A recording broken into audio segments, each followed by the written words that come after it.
So hello friends, welcome back, and in this video we are going to see the problem B of round 647, Johnny and its hobbies. So first of all, as usual, I will explain the problem statement, what the problem says, and then we will move on to the approach and then the solution. So it says that I have an array. Okay, so array will contain, let's say the array is named as set here. Okay, so it will contain some elements.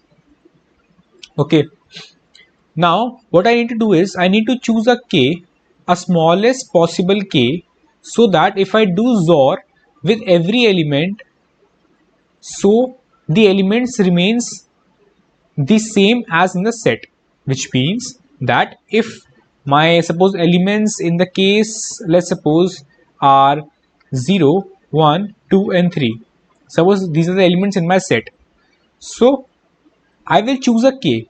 Let me choose a k as k is equals to 1.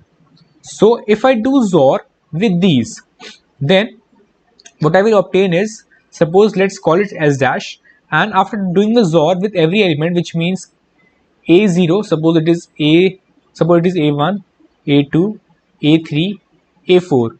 So a1 XOR k, which means 0 XOR 1, it is 1, 1 XOR 1, it is 0, 1 XOR 2 it is 3, and 3 XOR 1 it is 2.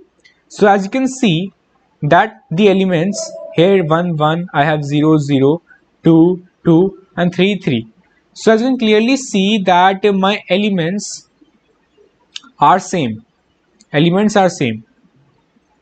and if it is the case that my elements are same, so I need to print the minimum value of k which is required, which is here 1 is the answer.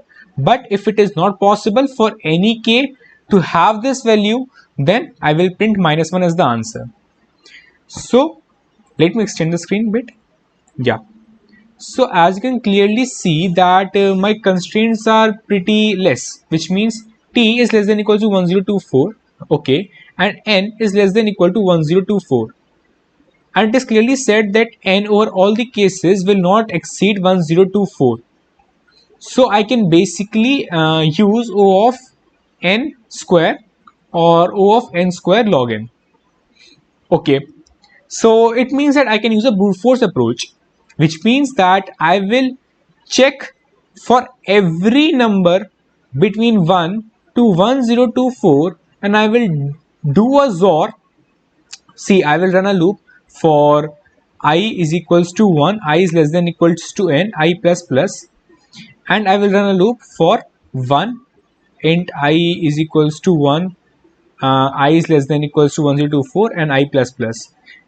I will check, suppose I will first of all check with 1 for every this range, and I will check if my all elements are in the set, and suppose if my all elements, suppose at a particular stage in this loop my one element, I found that the element is not in the set, or the element which I have earlier stated it is not in the set, then I will break my loop here, and by doing a simple flag, okay, suppose flag is equals to 1, so the thing which is this, it will be for every I will check that if it satisfies in the loop. Now you will say, Aryan, but how will you check it? That okay, I understood that you will run for every I and will check that the XOR, after doing XOR, that the elements remain same. But as you can see here, the elements are random arranged, which means that at the first index I have 1, so I need to check it with that 1 is in the set or not. So for this thing I can either use a map or I can use a set. Now how a map? I can use a map like this, because initially I will store that my map of 1, let's suppose the example of 0 1 2 3, my map of 0 is 1, my map of 1 is 1, my map of 2 is 1 and my map of 3 is 1, and rest of the other things are 0. Now when I do my loop, which means when I enter my loop, the loop which I showed you here, then what I will do, I will check. Okay, I will check that if I do XOR, which means map of the element, which means a of I, XOR the element which I do, which means I, sorry, it is j, let it is j and it is I. If I will do it minus minus, and if it becomes, if it becomes negative, then it means that my elements which was this, it was not present in the original array. Okay, so the first thing which I can do is like this, or I can use a set, which means that I will, at every step when I find my a of j XOR I will check if this element a of j XOR I, if it is in my array, then I will do is, okay, I will remove this from my array, and if it is not in my array, then I will mark my flag as 1 and I will break out of the loop, which means that sorry, the value of I you choose, which means the value of k, actually it was not good, so you need to check further values, and as you need the smallest value, so as soon as you obtain a value of k, which means in the problem statement I will write it as I, as soon as you obtain the value of I, then you will say, okay, I got the minimum value of I, then I will break my loop because I obtained my minimum value of I. So I hope that you guys got the intuition and everything. So let me very quickly show you the code. It is pretty simple. So first of all, I had my n, okay, then I had my array elements as input, and I inserted my elements in the set also. Then I have my answer as 0. Basically in my answer I will store my minimum value of k, which I will found, and my llf equal to 0, it is the flag 1, which indicates that I have actually found a value, because if my flag remains 0, then it will indicate then that I have not found the value at all, but if it becomes 1, then it will indicate that I have actually found a value.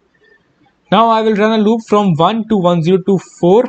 As you can see that, as I showed you, 1024 for this range, and the inner flag, it indicates that for this loop, for 1 to n, I have got my answer as yes or no, which means that for the particular value of I, if I do XOR with every element, so I obtain unique values in the set or not.